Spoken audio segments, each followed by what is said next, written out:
Hello.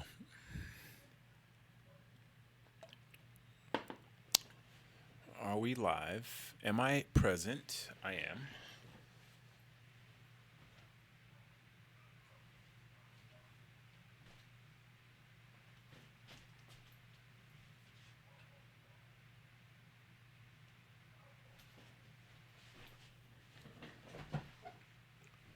All right.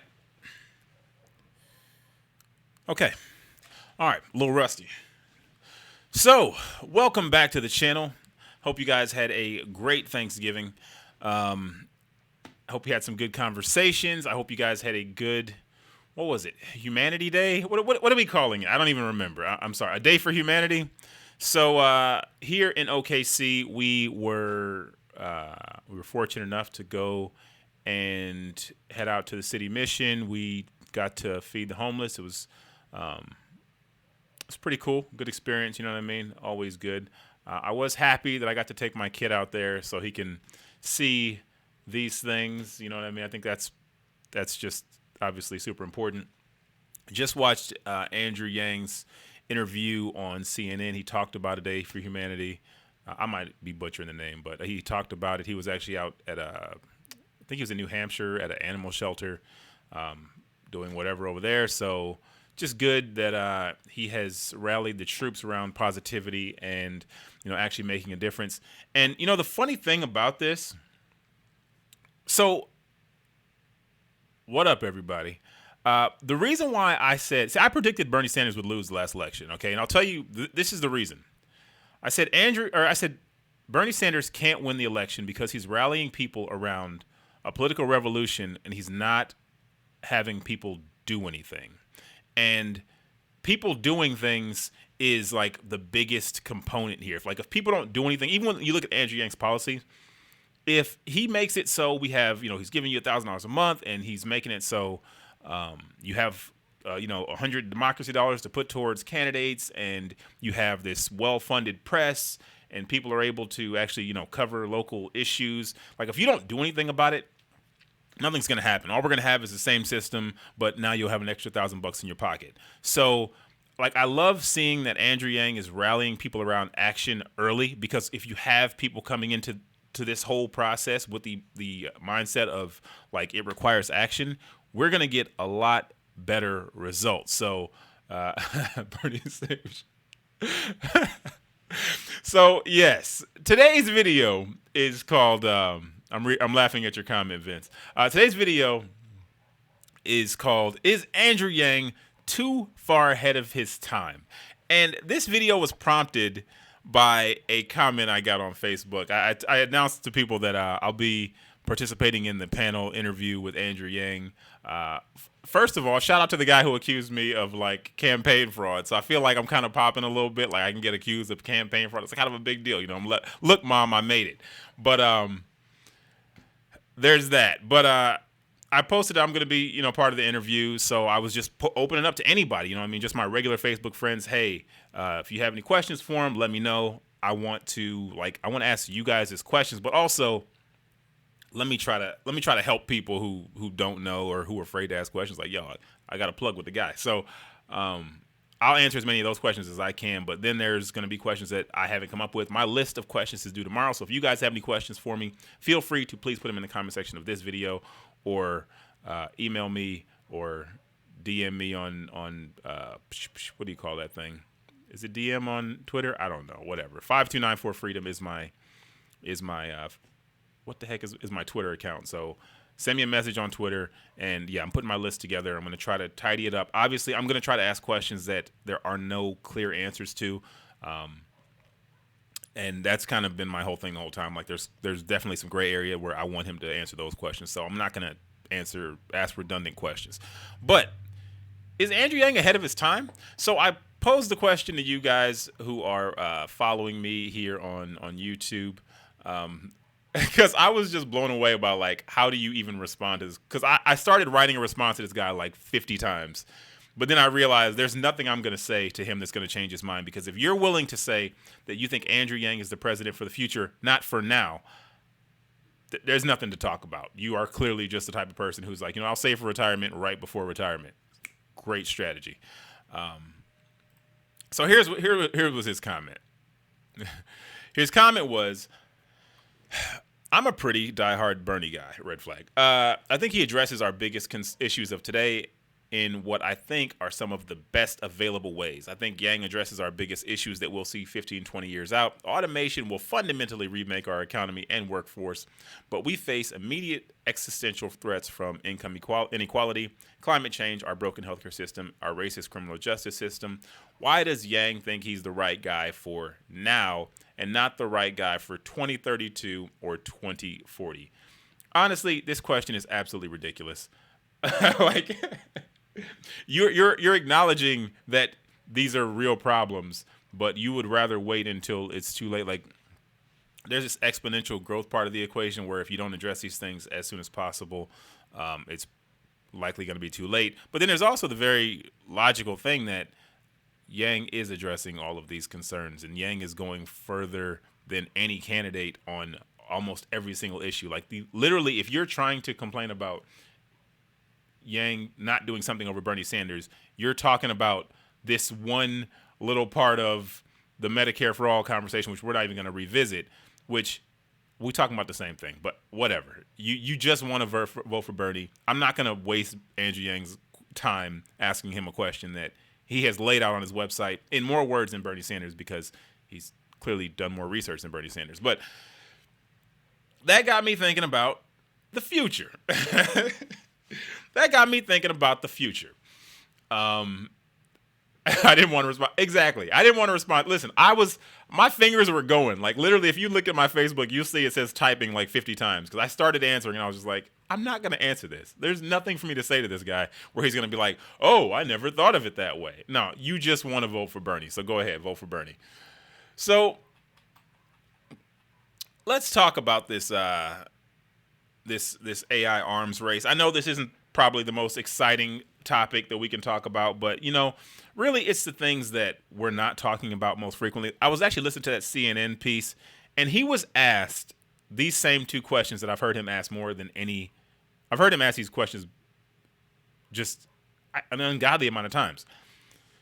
What are you hearing about impeachment from the folks on the ground? And do you support impeachment? Why do we keep asking Andrew Yang those two questions? I haven't followed a bunch of the other candidates. I don't watch mainstream media, so I don't know if everyone is being asked those questions, but it's super annoying. Like, stop asking those questions. It is driving me nuts. Like, I hope somebody is tracking how many times he's been asked that question, because he's literally wasting probably 2 minutes every single time he's on the air answering those two questions.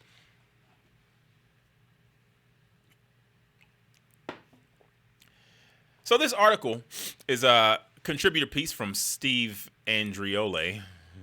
I'm probably butchering your name. I don't know. But this article is out of Forbes. It's in Forbes. It says Andrew Yang is right. The U.S. is losing the AI arms race. And for those who aren't familiar, man, when people ask me questions about AI, it's really tough for me to even explain it, because if you don't have any context, like, it's hard to even understand how far behind the U.S. is in this thing. So I figured this would be a good article to talk about. Bernie is a headlines candidate. He gives great headline policies with no ED details. Exactly. Listen, I got no knocks on Bernie. I have no beef with Bernie. But he is clearly just somebody who he just got a bone to pick with 2016, and he's really trying to make up for lost time, but it's just too late, man. Look, Yang saw what was there, and he said, you know what? I want to improve on that. And has he improved on his policy since 2016? In fact, I've seen quite a few policies that he's no longer even mentioning from 2016. So I'm not going to read this whole thing. I'm just going to skip to the threat. The Chinese have a very public, very deep, extremely well-funded commitment to AI. Air Force General Verilyn Jamieson says it plainly. We estimated the total spending on artificial intelligence systems in China in 2017 was $12 billion. We also estimate that it will grow to at least $70 billion by 2020. 2020 is 30 days away. Just throwing that out there. According to the Obama White House report in 2016. Oh, this isn't even new. China publishes more journal articles on deep learning than the U.S. and has increased the number of AI patents by 200%. China is determined to be the world leader in AI by 2030. Listen to what Tristan Green, writing in TNW, concludes about the U.S.'s commitment to AI. Unfortunately, despite congressional efforts to get the conversation started at the national level in the U.S., the White House's current leadership doesn't appear to be interested in coming up with a strategy to keep up with China. It gets worse. China has allocated billions of dollars towards infrastructure to house hundreds of AI businesses in dedicated industrial parks. It has specific companies, the Chinese counterparts to U.S. operations like Google and Amazon, working on different problems in the AI field. And it's regulating education so that the nation produces more STEM workers. But perhaps more importantly, China makes it compulsory for businesses and private citizens to share their data with the government, something far more valuable than money in the world of AI.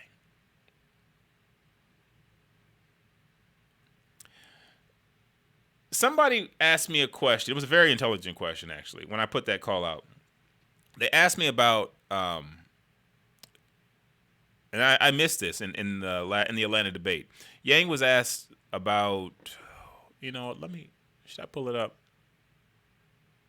Yeah, I'm going to pull it up because I think it adds value to this and this conversation. Like I said, a lot of this is probably going to go over people's heads. Listen, I don't even understand all of this. But I know the reality of AI. But we're just not even living in the world where this is our reality. You know what I mean? So, we're talking about. I heard somebody explain it. He was like, when we talk about 5G, we're talking about you walking into a restaurant and the Uber is, or you walk out of a restaurant and the Uber is already there and it pulls up all your Google searches while you're sitting in the back seat. Like we on a whole another wave. But where's that question? I want to pull this up because they spoke specifically to, where is it? Okay, she asked me about, what is this? Mr. Yang.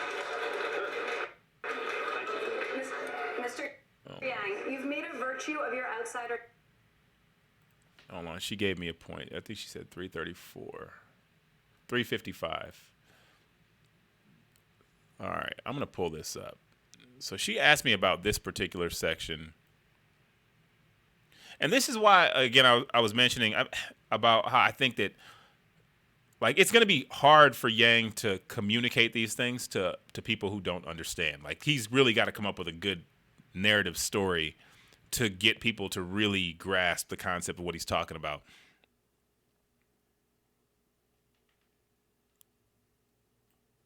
So the question I was asked is, what did she say? She asked, can you have him explain why he feels it would be beneficial to centralize data? And again, this is just like that conversation. We're just not even a part of this, and we don't even look at it. We're still on we feel like dealing with the devastation from the Patriot Act and finding out the government has all our data and what's this thing and WikiLeaks and all that stuff. We have a government trust problem big time, and until we resolve that, it's going to be hard for people to understand why centralized data is important. So, and when this question she was asking, I thought she was talking about centralized data as far as the U.S. She's talking about globally. So this is Andrew Yang in the debate. Let me know if this is too loud. Hold on.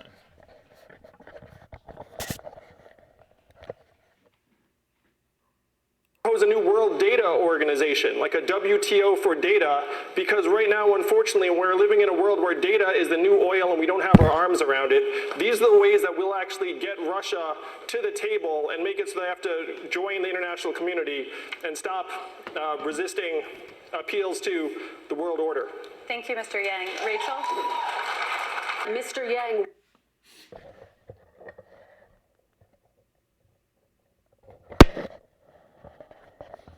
I didn't like Yang's answer to the first question, but he was spot on. I didn't say it was I didn't like it. I just, feel like it could have been better. Listen, I'm all about room for improvement. So that was the question that was posed to me. Like I said, just that sounds so futuristic when you hear somebody say that, because we not on that level, man. And that's why to hear somebody say Yang is the president for the future, we don't need him right now, we'll get him later on. What? Which is also, I want to talk about these funding numbers. You posted a nonpartisan article about that on my personal Facebook. Well, what's up, man? You got to share with the crew. I appreciate you doing that. Okay. Where were we at? Green's scary bottom line. Meanwhile, in the U.S., the Trump administration has shown little interest in discussing its own country's AI, yet may soon have to talk to China's. According to Iris Deng, China ranks first in the quantity and citation of research papers and holds the most patents, edging out the U.S. and Japan. And China has not been shy about its ambitions for AI dominance, with the State Council releasing a roadmap in July 2017 with the goal of creating a domestic industry worth 1 trillion yuan and becoming a global AI powerhouse by 2030. It's obvious, without more leadership from Congress and the president, the U.S. is in serious danger of losing the economic military rewards of artificial intelligence to China. I keep hearing our president say that China is our enemy. You might want to get on this, fam. That's the somber conclusion of a report published today by September 25th by the House Oversight and Reform Committee. Jerry Bowles says it clearly. The U.S. has traditionally led the world in development and application of AI-driven technologies, due in part to the government's commitment to investing heavily in research and development. That has in turn helped support AI's growth and development. In 2015, the United States led the world in a total gross domestic R&D expenditures, spending $497 billion. But since then, neither Congress nor the Trump administration has paid much attention to AI, and government R&D investment has been essentially flat. Meanwhile, China has made an AI a key part of its formal economic plans for the future. It's time to step our games up, fam.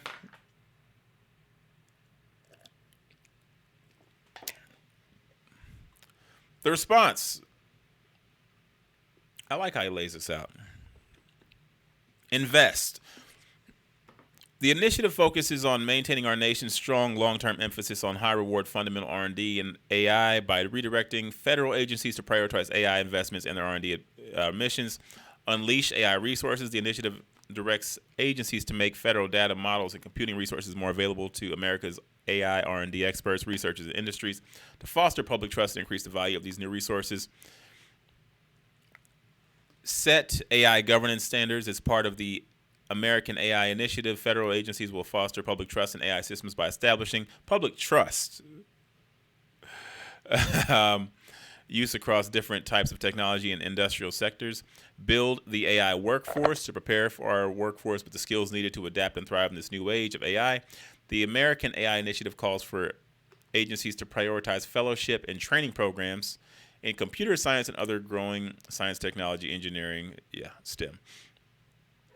International engage in protecting our AI advantage. Federal agencies will also develop and implement an action plan to protect advantage of the United States in AI technology, critical to U.S. nation and United States national and economic security interests against strategic competitors and foreign adversaries.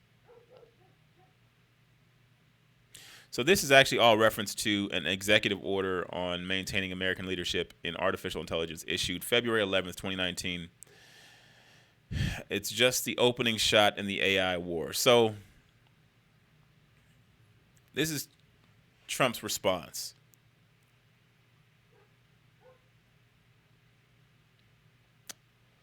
But the point is, we're 2 years late. Now, that doesn't mean that we're 2 years, we can never recover. It just means for someone to suggest that Yang is the president for the future, it's like we're living in two different worlds. Like they're on this. Yes, time out.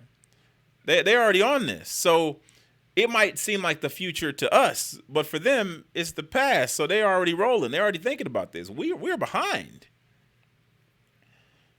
We can't let ourselves fall any further behind, and to suggest that Yang is too far ahead of his time to help us now it's absurd. What is Thomas saying? Who's Thomas? Do you think we're all screwed if he doesn't win? I mean, listen, I've been saying for the longest, I don't know if you guys have been catching that it's not going to be over for America. We're just not going to be number one anymore. And I don't know how many Americans are going to feel about holding up a number 3 sign. Like, that's going to be hard, okay? We're going to be okay, but we're not going to be the world leader anymore. We're not going to be the ones who can bully other countries. And, you know, when we don't have our thumbs on everybody else's back, it's going to be a little bit different situation. So I don't know what that world looks like, but I think that we've all been benefiting from being number one for so long. Living in a different society might not feel the same. So to think that these are problems for the future, you gotta think bigger, man. And even Tom from Nerds from Yang had said that he agreed that Yang is the president for the future, but I think he also acknowledges that Yang currently has plans for the present. But the reality is, we only have so much time. Like, it's not like electing Yang is going to put us behind on current problems so we can focus on future problems. No, Yang is coming into the office with a full understanding of what's happening right now, with a full range of policies to address today's concerns. But he wants to give UBI to focus on this. Like, he wants to focus on catching up and staying ahead. If Yang doesn't win, China will take the number 1 spot. Absolutely. And that's their goal. That is their goal. When I look up, is it Fourth Industrial Revolution? I told you, all the literature I'm finding, it's overseas, man. Even the UK. It ain't us.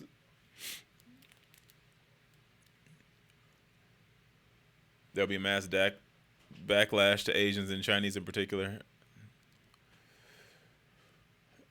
China got thorium nuclear reactors. I'm not concerned. The type of radiation that causes cancer. Oh, yeah. Health concern with 5G. Too many people on picture quality and maybe even VR touch sensors.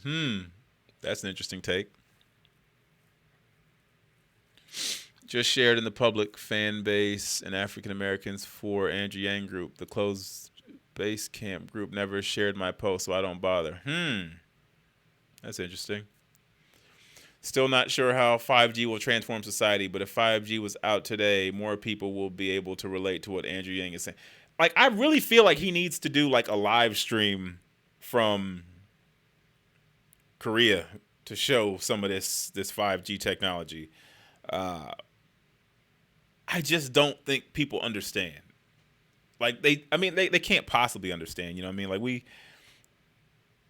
again, I'm listening to this guy explain the difference between the 3G iPhone and 4G. Like, I remember when high-speed internet came out, okay? If it wasn't for high-speed internet, Blockbuster Video might still be around. Like, literally, that's the difference. Like, when Netflix came out, obviously not the same thing, but when Netflix came out, they were still mailing out DVDs, okay? And that's fine. But it wasn't until you could stream movies online that their business model became viable. I mean, they were about to be bankrupt. They were begging Blockbuster to buy them. They wanted Blockbuster to just put a little money into just keep us going, keep us afloat.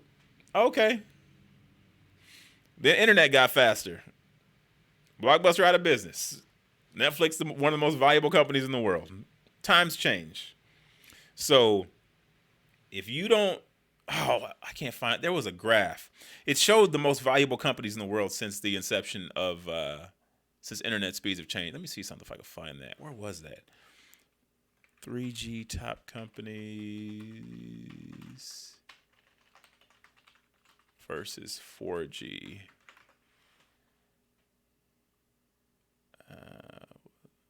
No, I'm not gonna.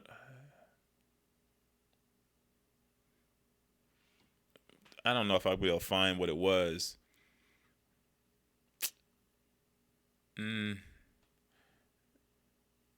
No, this isn't gonna. I'm not gonna be able to find it.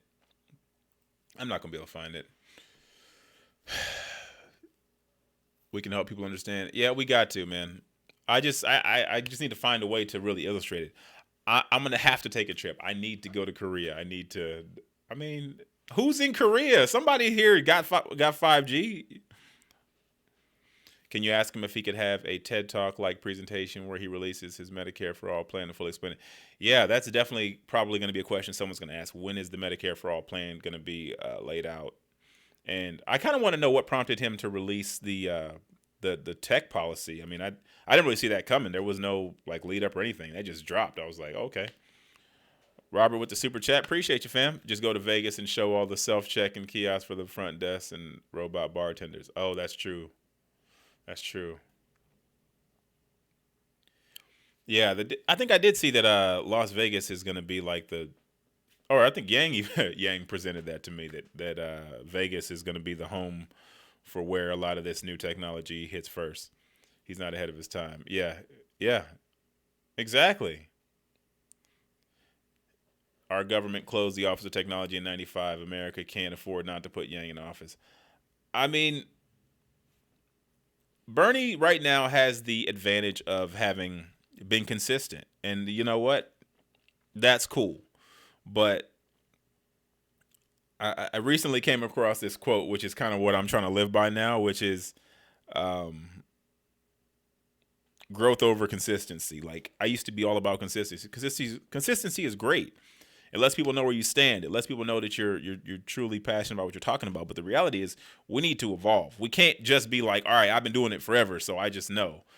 Well, yeah, but maybe you got passed behind a little, or you got passed up a little bit. Like, I think that's what's happened. Lucy says, Angie, oh, yeah.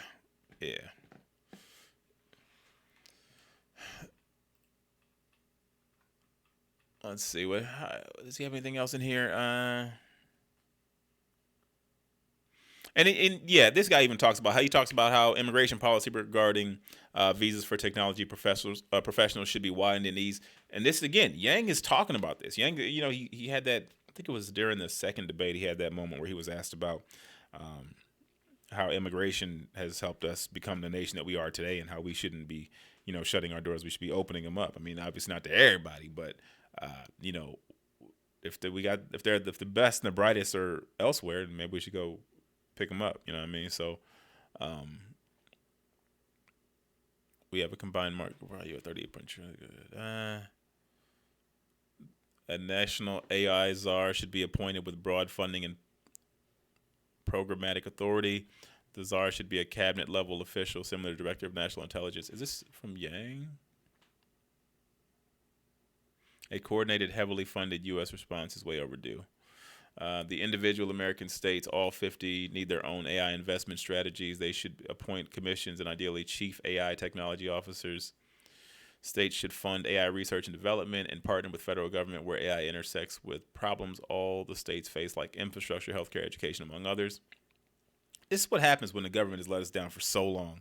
They've failed us for so long that they've created all these problems, and now they're trying to fix those instead of realizing that we got to keep up. Like, this isn't just about us today. It's about keeping up. Increased R&D tax incentives, credit to companies who invest in AI. Private and public universities should be funded to develop educational programs in AI and conduct basic applied research in AI. Block grants to universities should begin immediately. The U.S. response to China and other nations investing heavily in AI must obviously be aggressive and immediate, which include leadership from the recently appointed White House science advisor, meteorologist Kevin Drogermeyer, and the expansion of the Office of Scientific and Technology Policy well beyond an offset to major recent personnel cuts, restoration cuts to major science programs recently eliminated by the Trump administration, and the creation of major new programs in AI, machine learning, and deep learning. When Andrew Yang debates Donald Trump, this is where he's going to eviscerate him, because Trump is going to be going on about his record numbers and his GDP and employment, and then Yang is just going to talk about the future. And this is where I feel like is his best opportunity. But, like I said, as far as winning the nomination, he's got to focus on the issues of today, just to really make it clear that he's going further. Like, I'm waiting for somebody who is a Bernie supporter to tell me what Bernie does better than Yang, and they never say it. They just keep telling me that you got to vote for Bernie, or I'm a diehard Bernie fan. Like, I'm not a fan. I'm not a fan of nobody. I'm supporting issues. I don't care who it is. I told y'all, if Tom Steyer was out here talking about automation, AI, technology, I have a different hat on. You feel like the abandoned malls and buildings can host more actively based entertainment options. It would encourage entrepreneurship. Yeah, unless Amazon buys them all up, because that's what they're doing right now. Amazon is buying every abandoned mall I come across. I drive by it one day, next day I come back as an Amazon factory. Please make this a point. Tell him his website needs to be translated in Spanish and other languages. All the videos need to have closed captions on Twitter. Yeah, okay. That's a great point, Julio. Actually, you know what? I'm about to email. Who am I emailing today? I'm emailing somebody from his campaign today. I'm not. Let me see what this person does. What does this guy do? I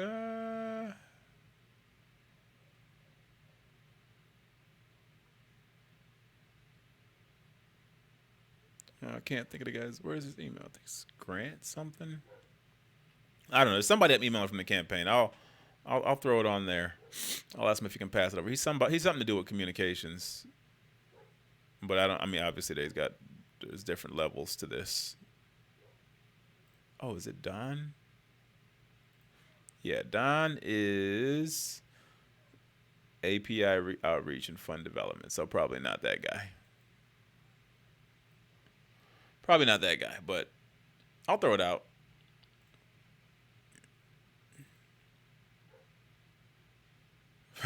Oh, some film for stuff. Hey, man. Oh, man. Eric should know that, too. Yeah. The Bernie fans are hung up on Medicare for All. I mean, I don't know why. Let's see if we could find out something about Let's see if we have any new Medicare for All polls or anything. Seeing Warren retreated on Medicare for All. Biden is back on it, or off it.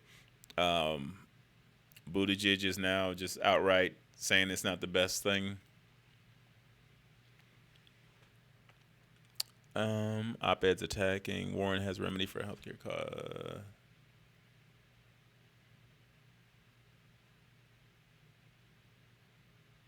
Hold on, I'm curious what this is.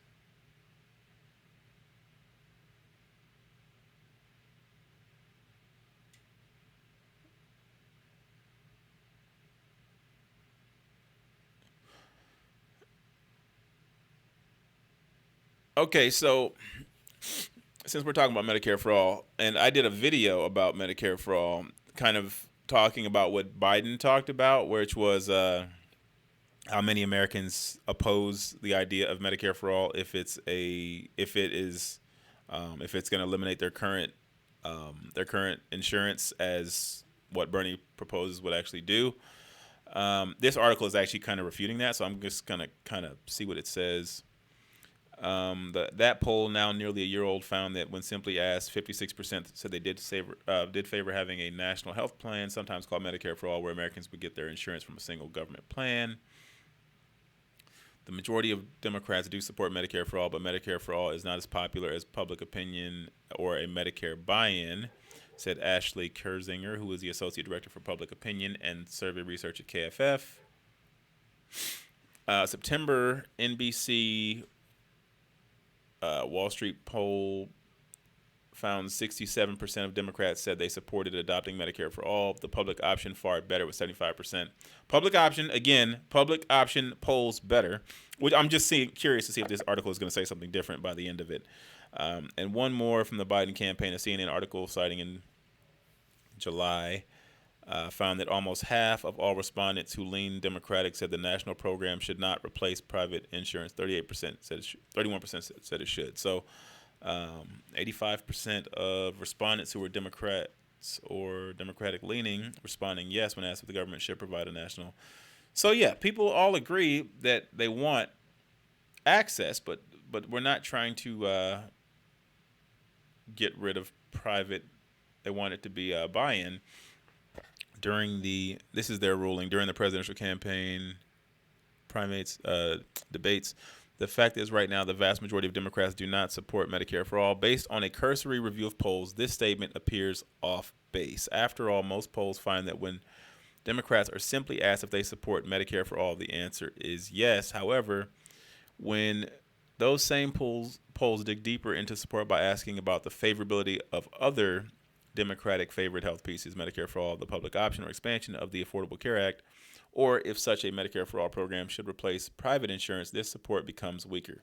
The polls do seem to suggest a support among Democrats for moderate reforms Biden backs. Still, the evidence is lacking to support Biden's claim that a vast majority of Democrats oppose Medicare for all.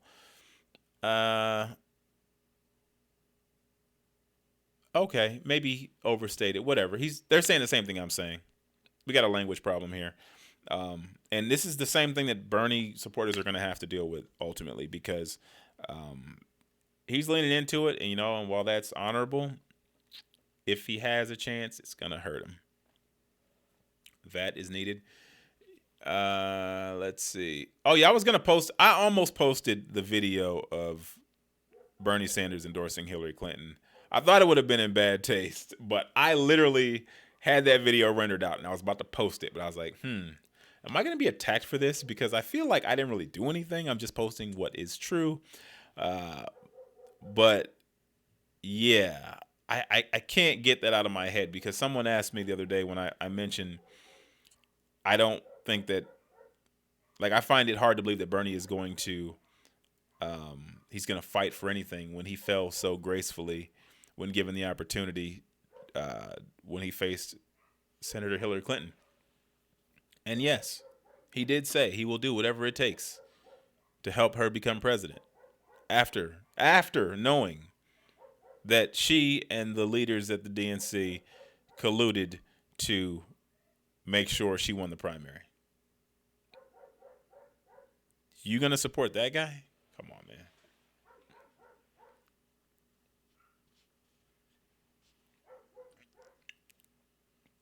Bernie turns to UK and Canada praising their systems, but doesn't care enough about the people to point out the downsides. English who can come to Belgium for healthcare because of long delays in the UK. Yeah, exactly. There's a ton of Bloomberg ads. Yo, can I talk about that? Can I talk about Bloomberg real quick? Because that was another thing I wanted to talk about. Oh, my goodness. Bloomberg, I haven't barely watched any political ads this entire election cycle, okay? But the only time I see the mainstream media is when I go to the gym. And it has been insane. I literally have headphones on from the moment I walk to the gym to the moment I walk out. But I've heard 8 different Bloomberg ads lately. It's crazy. Dude is getting so much love. I mean, obviously those are his paid ads. But I did come across this other article. Matter of fact, we can just go right into this. Bloomberg, what is it? It's about coverage. His media coverage is he's already had more media coverage in this month, obviously in November, than Yang has had all election cycle. He's at 4,000 something and Yang's at 2,000 something. Let me see if I can find it. I'm sorry, I wasn't planning on going into this, but you guys brought it up, so that where is it?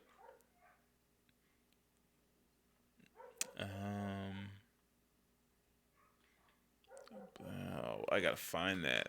Did I take a picture of it? Oh, here it is. This is from Axios.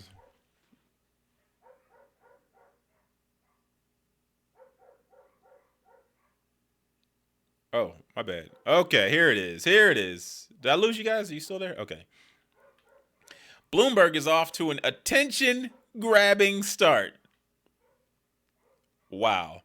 In just 3 weeks, billionaire Michael Bloomberg has captured a level of media attention that's eluded most 2020 Democrats, with months on the trail and in debates.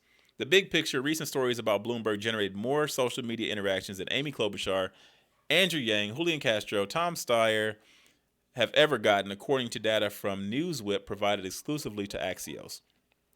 On November 8th, the day after it was first reported that Bloomberg was preparing to enter the race, he was mentioned more on cable news than any Democratic candidate other than Joe Biden and Bernie Sanders on a single day this year, according to the Internet Archive Television News Archive.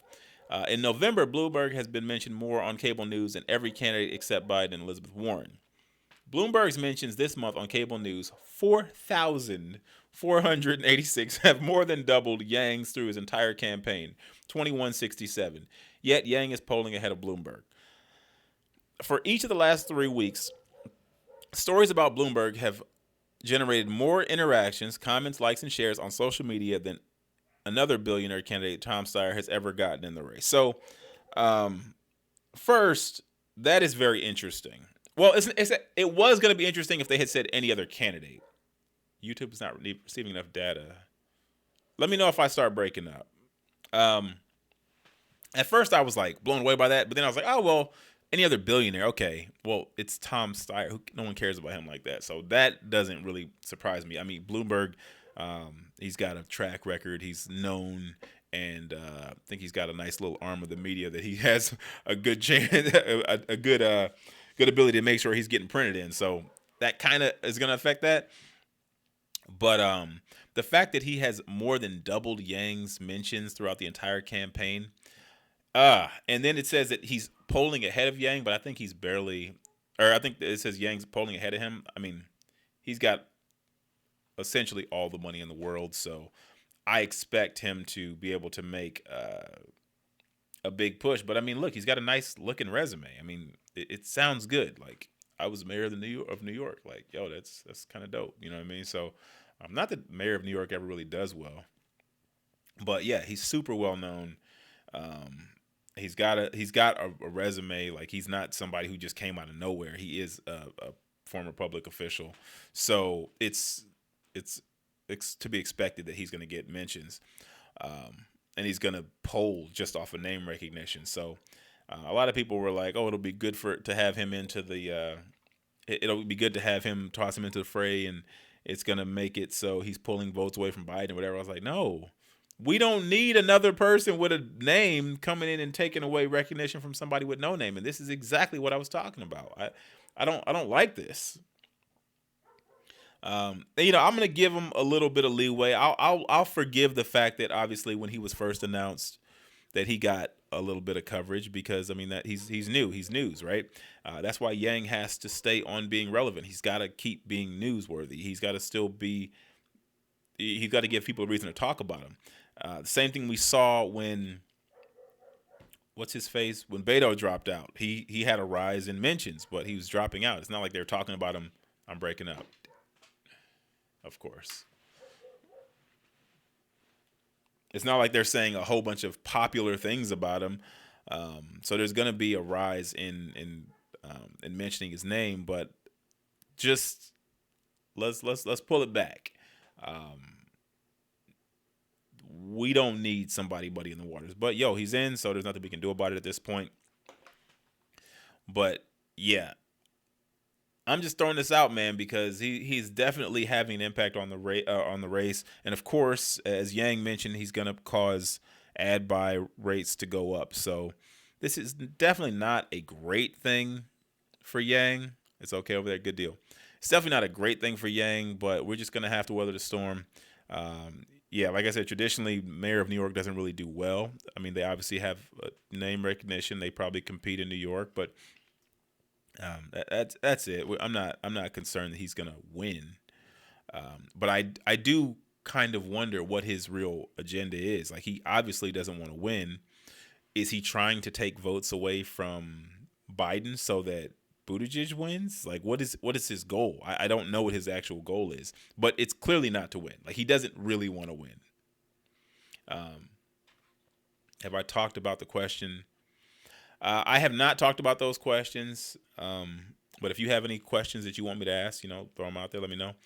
My focus is going to be on the questions that have not been asked, the things that kind of fall in between the cracks where there's gray areas in some of his policies or things that haven't been laid out. Didn't Yang or somebody in the campaign say the more crowded the field, the better? That might have been said, but I don't think that that's a true statement. I think they're just trying to be positive. In fact, I was just listening to this piece on.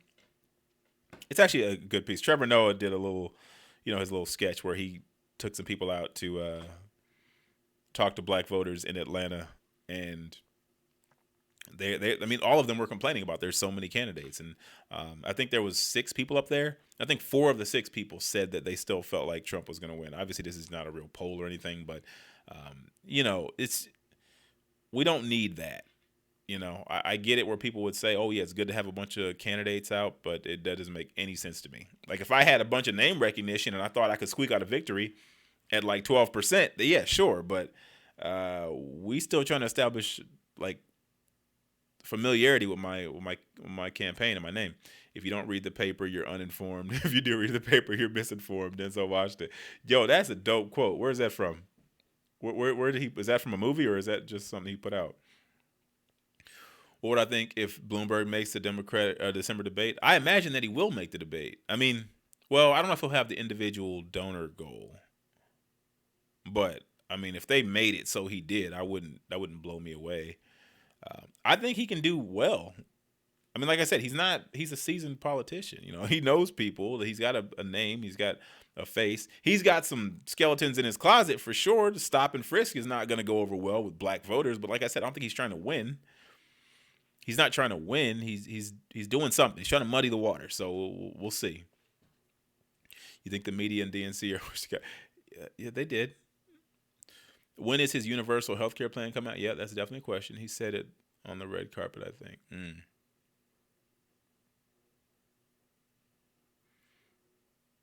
Stop Bernie is Bloomberg's mission. I mean, how? How is Bloomberg going to stop Bernie? I don't see any crossover in their support. So I don't see how he would. All I see him affecting is Pete, Warren, maybe Warren, and what's her face? And what's his face? Biden. Who Biden is climbing again in the polls. Like, it is kind of interesting to see that everything's just going back and forth. Steve Bullock dropped out today. Okay. All right, Steve. About time. I'm surprised Harris is still out there. I mean, like, I don't hear anything from her campaign at all. But apparently she's still in the race. When Williamson, Delaney Castro, and Bennett. Castro still in the race? Do you think that quadruples Yang's support? No, I don't think so. Yang hasn't really aligned himself. Williamson, yes. I think the Williamson people could come over to Yang. But not Delaney Castro and Bennett. No, I don't see that. I don't see that crossover. I think we can get Steyer people. Yeah. If Steyer could, then we can get Bloomberg also. Yeah. Denzel said that to a reporter. YouTube, Denzel misinformed and clicks on one of the top. Okay. I'm gonna use that quote, man. Appreciate you, Chris. That is a fantastic quote. I'm definitely going to use that in something. I promise you. These polls are BS. I agree with that. Bloomberg is a vanity run. Yeah, but why run so late? I mean, I can see why run late if you don't want to win and you just want to use it for vanity. But he's like an accomplished dude. He's just got nothing else to prove. Like, why now in his career would he run for vanity? I could see if he's 44 and just trying to get started. I mean, I just don't see it. He's older than... Is he like older than Bernie or like a year younger than Bernie or something like that? He heard the wealth tax. You think he panicked? I mean, I hear you, but who's older, Bernie and Bloomberg? I think that he's younger than Bernie, but just by a year. It's a year either way, so he's close. He ain't no young dude. He's 77. He looks good, though, for his age. I'll tell you that. All right, let's see. Bernie. Yeah, Bernie Sanders 78, Bloomberg 77. So, man, can you imagine being born in 1942? That's crazy. Williams not dropping out to get back the media blackout. I heard she's slowly growing. Williamson is slowly growing? Harris has Hillary's people behind her, so it hasn't dawned on me that her campaign is dead. Yeah, but it's just money, man. Why throw away the money? I mean, and I heard that Harris has shut down a bunch of offices. Like, remember we did that video maybe a month ago now, but we talked about how she's moved all her operations over to Iowa and she's getting all aggressive. But like, I heard that she's closed down some offices. Harris closed offices.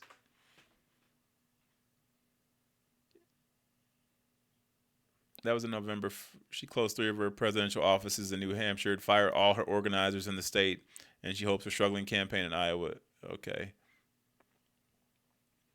Nothing since then. Oh, wait, okay. November 22nd, Democratic presidential Harris has closed 3 field offices in New Hampshire and laid off field organizing staff as she shifts. But I think that's just referencing the November 1.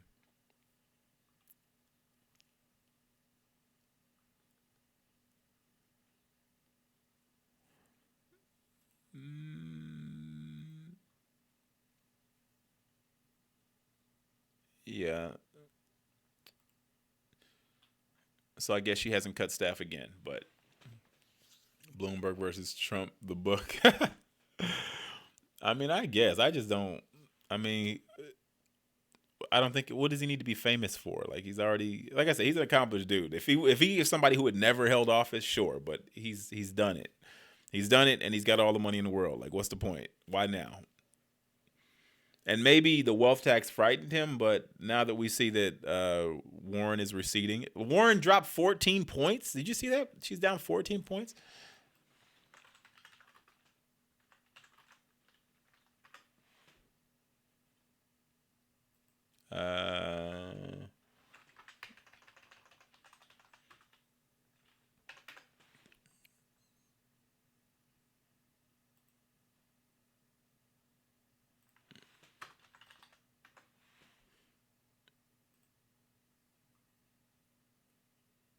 I don't do polls. I'm out here fighting every day on behalf of working families. Shout out to the woman from Oklahoma who I've never seen here. The survey released Tuesday showed Warren dropping to 3rd place nationally with 14% support behind former Vice President Joe Biden and Pete Buttigieg, who garnered 24% and 16% respectively. Weeks ago, Warren appeared to be closing in on Biden's frontrunner status. But since her support has slipped, Biden holds his ground and Buttigieg rises. This field is all over the place. I've been telling you all from the beginning, I feel like this field is very weak. Like I said, it's not like there's not ideas out there. I just feel like it's all over the place. There's no clear front runner. We don't know who's who. Warren has a moment, then Sanders has a moment, then Biden has a moment, then Buttigieg has a moment. Like, this thing's all over the place. So, no, we don't need this guy in here just making it more confusing.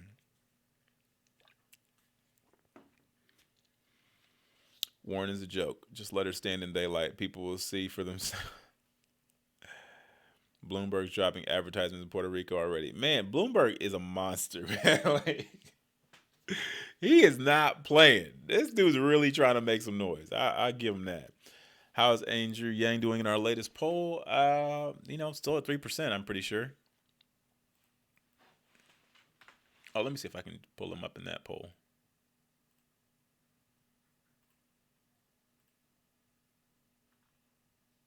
Where's that? Where's the poll, man? Former Vice President Joe Biden retook the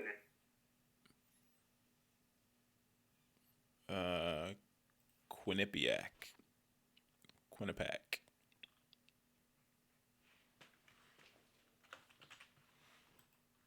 Why is this thing 33 pages? 3%, as do Harris, Klobuchar, Booker, businessman, Yang, former housing, Castro, Bennett received 2%.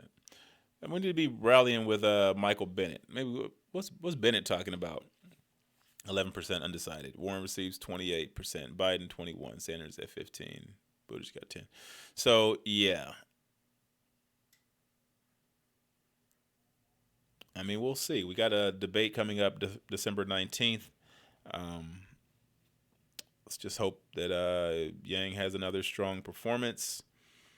I think the message is getting out, but it's still that resistance from people just not seeing him as a true contender. Klobuchar needs to cut the cricketer policy. Oh man, when will Yang call out Pete for copying him?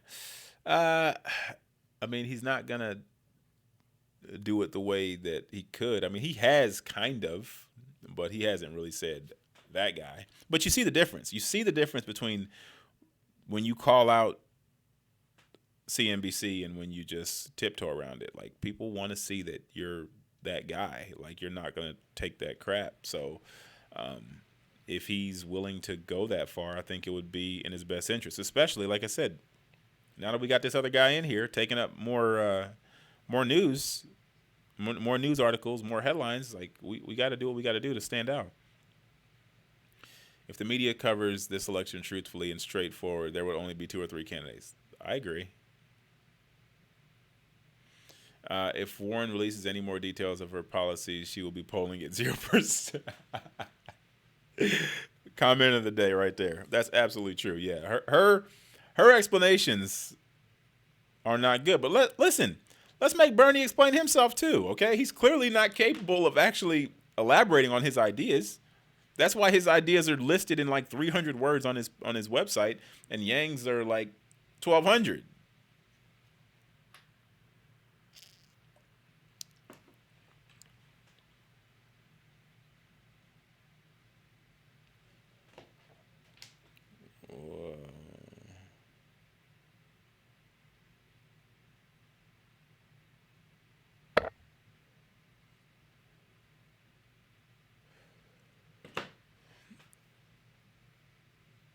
Pete might as well take advantage.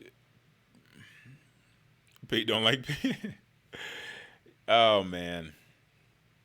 But, yeah, we covered a little bit. So I'll probably break this up into 2 videos, and we'll talk about but there's nothing we can do. There's nothing, unfortunately, that we can do about Bloomberg. He has no substance. That's what we do know.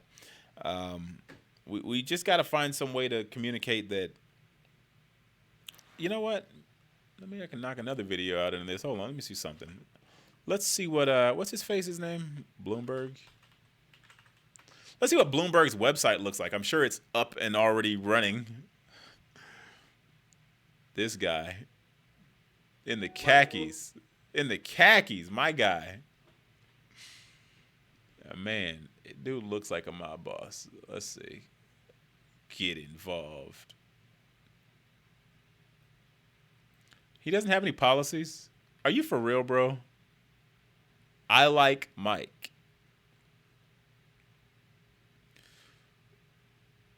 Wait a minute. Is his "In God We Trust, everyone else bring data"? Ooh, I like that. I like that. That's a good slogan. That's a good slogan. I ain't gonna lie. That's a good slogan. I'm running to defeat Trump, rebuild America. We cannot afford 4 more years of Trump, blah, blah, blah. What's your platform, though?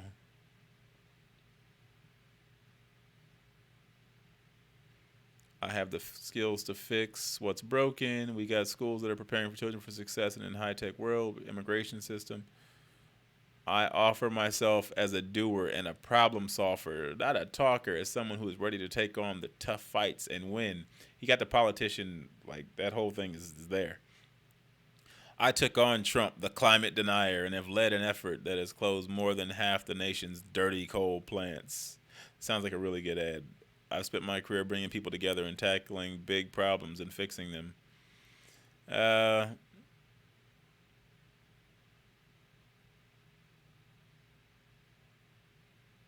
I've run my company, blah, blah, blah, blah, blah.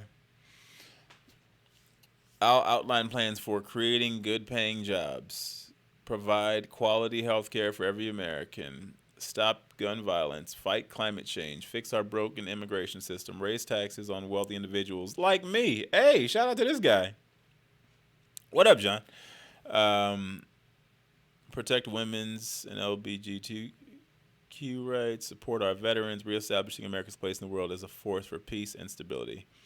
But more than plans, I offer the leadership to turn plans into reality, to roll up my sleeves, to... Yeah, so he's just muddying the waters. He ain't talking about nothing, man. This is all fluff. Bloomberg dirt coming out. Like, this is too... It's too easy to run through this guy's tenure in New York. So I can't imagine he's going to say something we're going to be like, oh, I never thought of it like that. Yeah, he took on Trump. You're right. Yes. Bernie can't elaborate, and he would sound crazy, too. That's why he always circles back to the 1%. Oh, yeah, Bernie and the 1%, man. Oh, he don't want to mention stop and frisk, because that's exactly what's going to happen. But that's why I'm saying, what is he running on? He ain't running. That's why I want to... Look, I'll give you your opportunity. If his website had policies and plans that were laid out, I'd be like, you know what? Maybe he's talking about something. Is he still for stop and frisk? It don't matter if he's still for it. He was for it. Like, it don't matter if he's still for it. Everybody they can switch it up after the fact. Like, oh, not that great of an idea. My bad.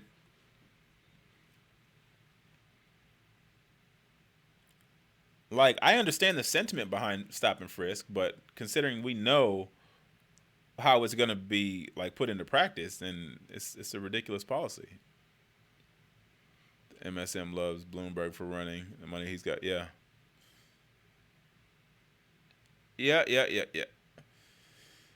So,